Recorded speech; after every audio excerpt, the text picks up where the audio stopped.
just how far fat acceptance and healthy at every size movement will go. Hi, I'm Lola, personal trainer and nutrition coach on a mission to shape a better you together. And today we are reacting to some posts from fat acceptance and healthy at every size movement. Let's best it. Was referred to a post-weight loss surgery group because I had questions about excess skin after weight loss. So many of those women end up with feeding tubes eventually. Most regret it, but I saw one woman on a feeding tube say she wouldn't get a reversal because at least she wasn't fat anymore. I remember when I was 11, my friend was hospitalized for anorexia and almost died. And that's when I, as a chubby kid who got teased about it, realized with horror that some people would literally rather be dead than have a body like mine.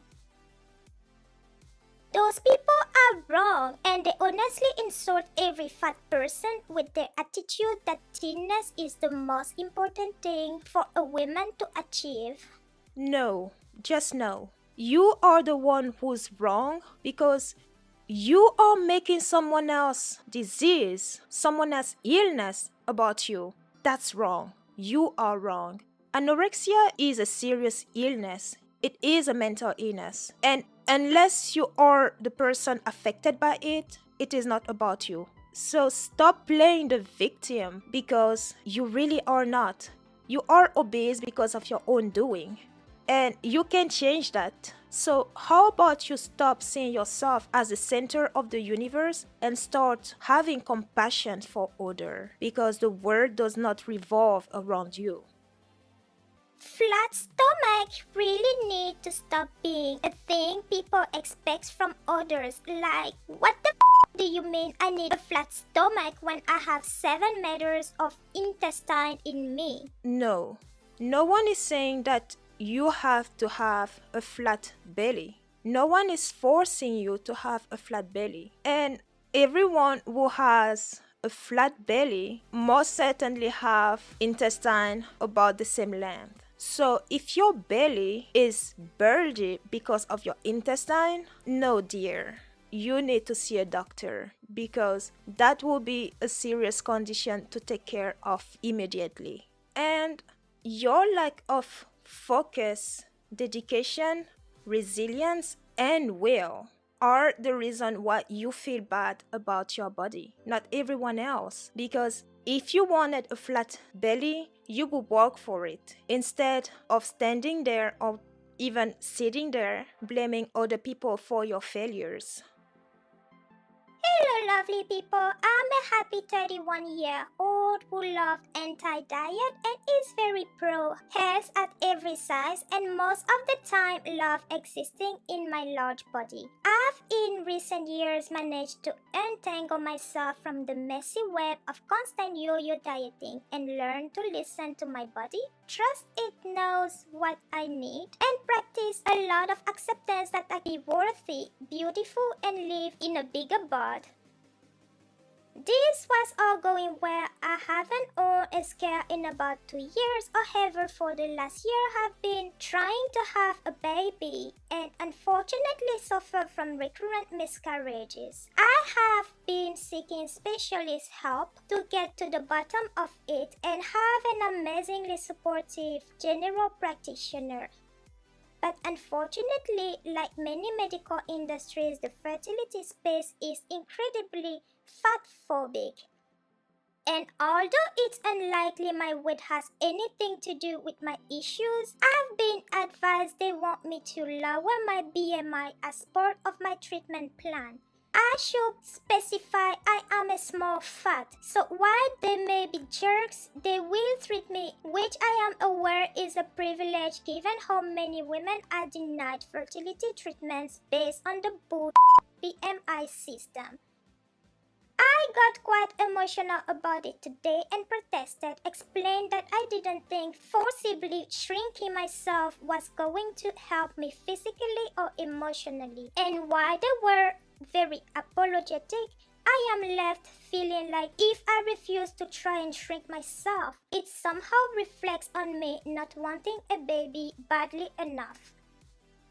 For navigating these types of unfriendly spaces, I want to trust they are coming from an evidence-based space, but also it feels like such a throwaway comment doctors use when they don't know what else to say. Sad face. Okay, a lot of things are wrong in this post. You are obese and want a baby, and you've been having miscarriages and have been told that it's because of your weight. And so, okay, I'm confused. Do you want a baby or do you not? Because the amount of fat that you do have or lack can be a restriction on your body to allow you to carry a child. So, how many miscarriages are you going to take or go through before realizing that you need to do something about your weight? Plus, small fat. What is small fat? There is no such thing as small fat, big fat, infinite fat, or whatever fat term you have made up to describe how fat people are in your community. I would really advise you to listen to your doctors. Listen to medical advice because those doctors, they know what they're talking about. If you want a baby, you will have to reduce your weight. And the same will apply for a woman who will be underweight, who will have lesser fat because fat is an important unit in pregnancy. If you have too much of it, your chances of becoming pregnant will be affected. If you have way less of it, your fertility will be affected as well. So this is no discrimination against you because you are obese. It's sound advice from your doctors. We went to school for years to get their experience. And last but not least, can you all please stop with the shrinking of your body? Because when you lose weight, you are not losing anything else of your body. You are just losing fat. So stop with the shrinking body or shrinking myself. If a skinny mukbanger gets to eat 4,000 and plus calories in one video, then why can't obese people eat the same amount? The glamorization of thin people needs to stop and plus size women need to step up their game and fight back.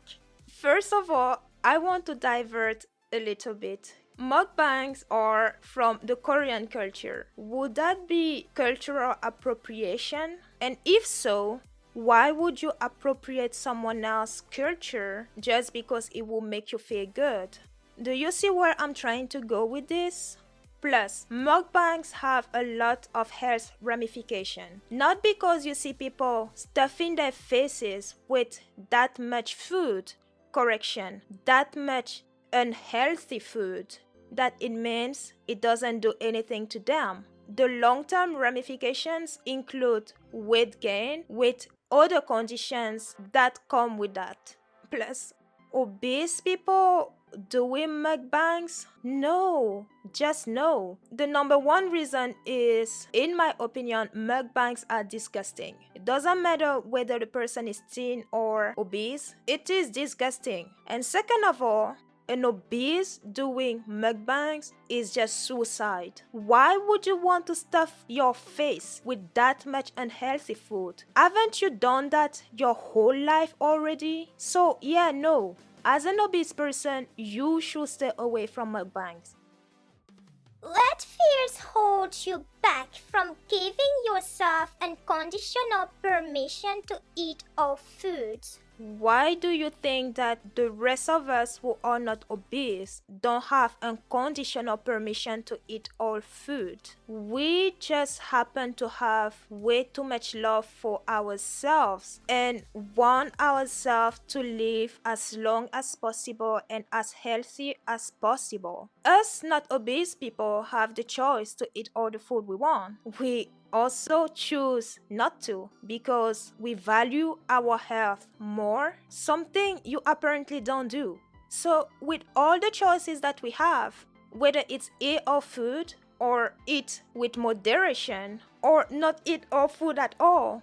This is unconditional permission that we have, which gives us permission and actually freedom to choose wisely.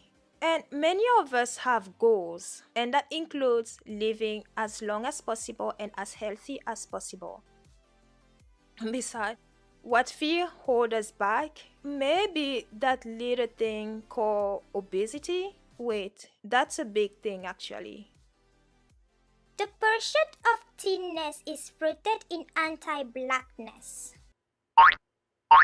The oppressive and erroneous correlation between blackness and stigmatized fatness, and the belief that to be fat is to be black, and that to be black is to be inferior, has plagued black women for centuries.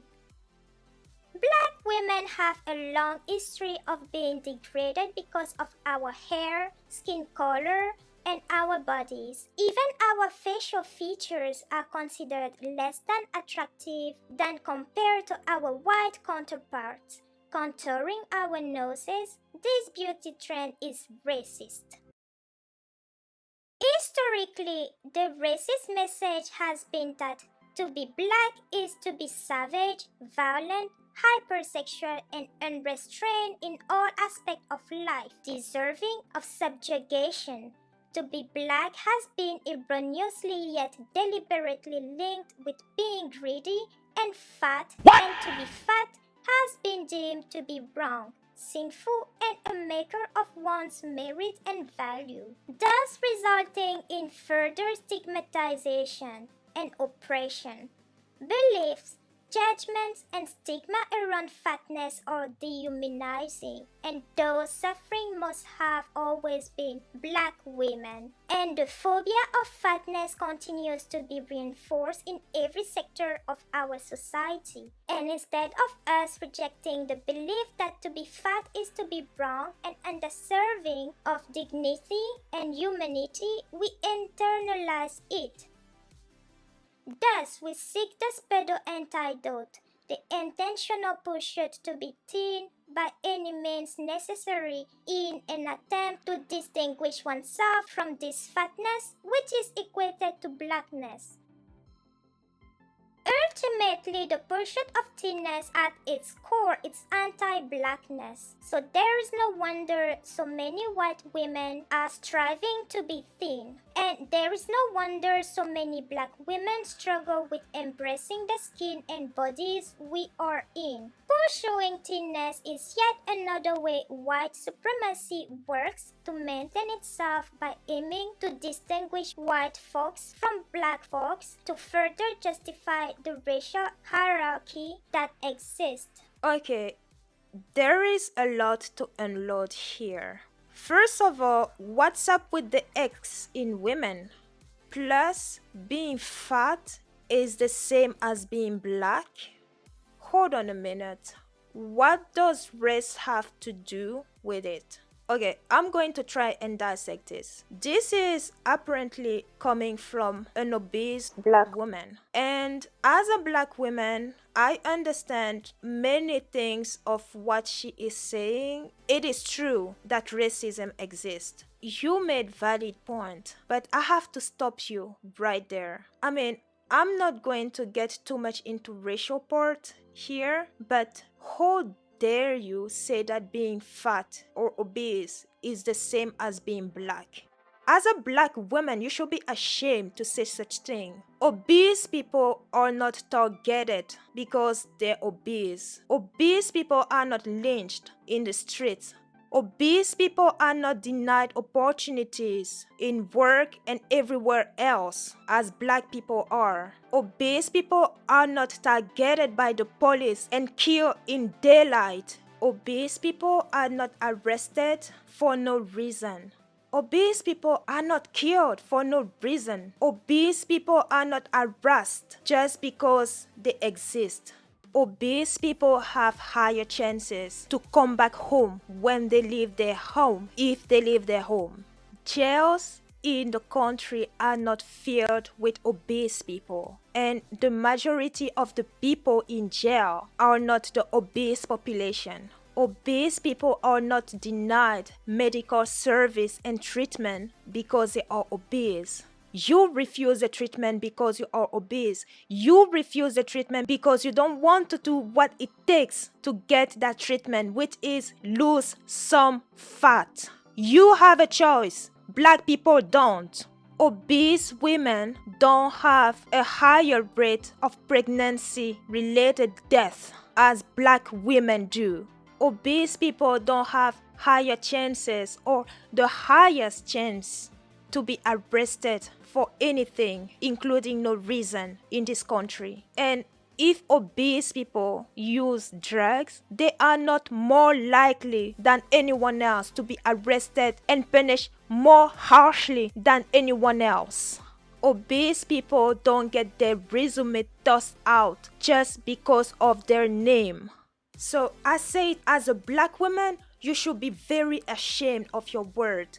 You should, yeah, I'm not even sure what to say here because no word is strong enough. How dare you compare being black and being fat? First of all, you are born black. Obese is something that you become, not something you are born with. And in most cases, you become obese because of the poor choices that you make, all the nasty food that you eat. You are the one who put yourself in that situation. You are not chased down the street because you are obese. You are not killed by police because you are obese. Take some responsibility. Come back down your high horses. Come back to reality. How dare you? How dare you? So, yeah, racism is a thing, but don't you dare associate it with the poorness of your choice. Don't dare you equate being fat to being black, because as a black person, you should know better. And I'm talking not only to you, but to everybody in the fat acceptance and healthy at every size who is obese because of their own doing and blame it on white supremacy or racism or whatever. You made the choice to be obese. You made that poor choice. And you also have the choice to change that and be healthier. You just refuse to be. First of all, you accuse all thin people of thin privilege. Thin privilege that does not even exist. Something that you made up. Then you claim disability. Oh, no. If your weight got you to be disabled, that's because of you. And if I were a disabled person, I would feel really, really disgusted. And you dare take black people suffering because of racism and you use it as an excuse for yourself? So yeah, no, I have no pity for you. Actually, I have a lot of things that I want to say, but because I respect myself, I won't. And if what I am saying right now hurt your feeling, please find a corner and go eat your feelings there. Stop playing with racism. Thanks for tuning in and see you soon.